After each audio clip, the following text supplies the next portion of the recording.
혜인의 한국어 팟캐스트. 안녕하세요, 혜인입니다. 팟캐스트 네 번째 주제, 바로 한국어를 잘하는 방법입니다. 닉네임을 바꿨어요. 제가 뭔가 모카라는 이름이 발음이 조금 다른 사람이 나를 부를 때도 내가 나를 부를 때도 약간 어색한 느낌이 있어서 과감하게 제가 자주 쓰는 이름으로 변경을 했습니다. 기존에 구독하셨던 분들에게는 조금 죄송하다는 말씀드리면서 오늘의 네 번째 팟캐스트 시작해 보겠습니다. 제가 생각해도 제가 한국인인데도 불구하고 한국어는 굉장히 어려운 것 같아요. 한국어 단어 하나하나에 의미가 있고 발음, 그리고 한국인이 말하는 속도, 더군다나 추상적인 의미가 많기 때문에 우리 해외 친구들이 한국어를 공부하는데 많은 어려움을 겪고 있습니다. 오늘 조금이나마 한국어를 누구보다 잘하는 방법을 몇 가지 알려드릴 테니 팟캐스트 끝까지 들어주시면 감사하겠습니다. 한국인이 한국어를 잘하는 방법을 설명한다고 하면 조금 설득력이 떨어진다고 생각하실지도 모르겠습니다. 왜냐하면 한국인이기 때문에 한국어를 잘하는 것은 당연한 것이기 때문인데요. 힌트는 의외로 한국어 학습이 아닌 한국인이 말하는 대화 안에 있습니다. 보통 저희가 영어 같은 경우는 동사의 변형이 그리 많지 않습니다. 과거면 과거, 현재면 현재, 미래면 미래. 근데 한국어는 동사의 변형이 정말 많기 때문에 동사만 어느 정도 익혀준다면 한국어는 그리 어려운 언어가 아니라고 생각합니다. 그 답은 의외로 또 다른 언어에 있습니다. 바로 일본어인데요. 왜 갑자기 한국어를 놔두고 일본어? 한국인이 일본어를 엄청 잘합니다. 잘하는 이유가 무엇이 있을까요? 바로 동사의 변형이 거의 비슷하기 때문입니다. 다음 예문을 보면 밥을 먹었습니다. I ate rice. 밥을 먹지 않습니다. I don't eat rice. 밥을 먹지 않았습니다. I didn't eat. 동사 변형이 한국어에 이루어지죠. 일본어도 마찬가지입니다. 고아노 타베마시다. 고아노 타베마생. 고아노 타베마생 되시다. 이처럼 동사의 변형이 많기 때문에 이러한 동사 변형 예문만 따로 정리해서 잘 외워준다면 한국어는 정말 어렵지 않습니다. 다만 외워야 할 것이 정말 많기 때문에 그 부분이 어렵기도 하겠죠. 동사 외에는 한국어 단어나 부사 등 다른 예문 문법 같은 경우는 그냥 한국 드라마를 보면서 정리하는 방식으로 가야 됩니다. 여기서 제일 중요한 것은 외운다기보다는 습득하는 형식으로 하셔야 돼요. 단어 같은 경우는 그 양이 정말 많기 때문에 다 외우는 것이 불가능합니다.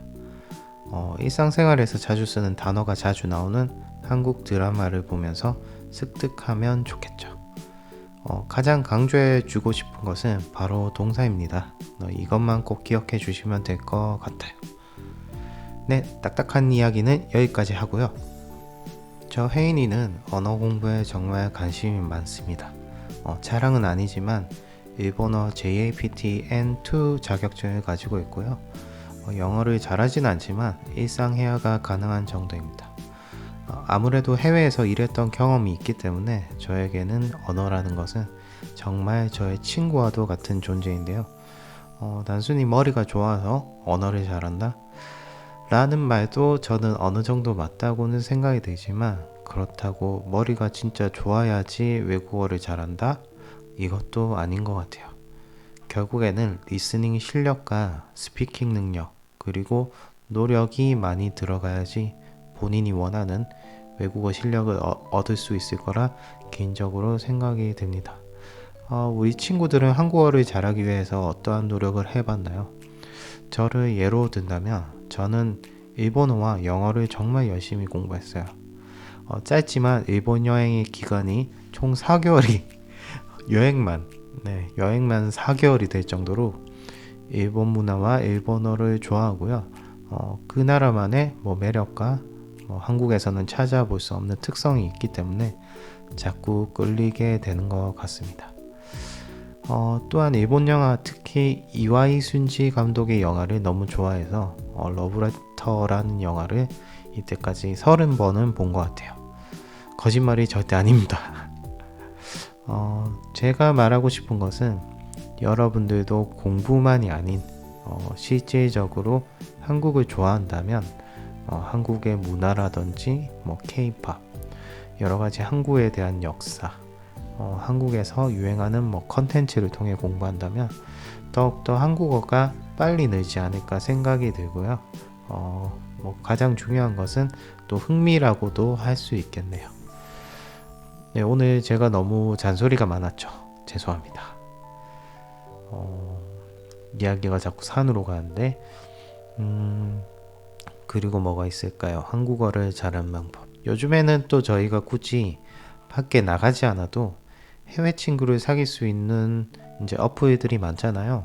헬로톡, 또 뭐가 있을까요? 미프, 틴더도 있는데 틴더는 뭔가 약간 의도가 친구를 사귄다기보다는 데이트를 위한 목적의 앱 어플인 것 같아서 그래서 잘 쓰지 않게 되고, 그나마 헬로톡을 쓰면 20대 친구들이 정말 많습니다.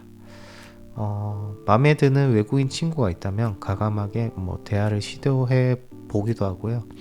예전에는 저희가 노트북과 인터넷이 발달되지 않았던 시절에는 이러한 해외 친구를 랜선으로 사귄다는 것이 좀 어려웠는데, 랜선으로 사귄다라는 말은 저희 한국에서만 쓰는 관용편인 것 같은데, 인터넷에서 친구를 만든다라는 말이거든요. 그래서 이렇게 랜선으로 일본 친구를 사귀고, 대만 친구를 사귀고, 호주 친구를 사귀고, 또 프랑스 친구를 사귀고, 이러한 것들이 요즘에는 너무 쉬워져서 편하기도 해요. 굳이 내가 밖에 나가서 친구를 사귀어야 되나? 라는 생각이 들기도 합니다. 그렇지만 생각보다 어려운 점도 있는 것 같고요. 아무래도 일본 친구를 사귀고 싶다면 일본어를 잘해야 되는데, 조금 부자연스러운 모습을 보이거나 중간에 대화가 끊기거나 하는 모습을 보이면 연락이 끊기기도 합니다. 지속성이 없다는 것이 아무래도 단점인 것 같고요.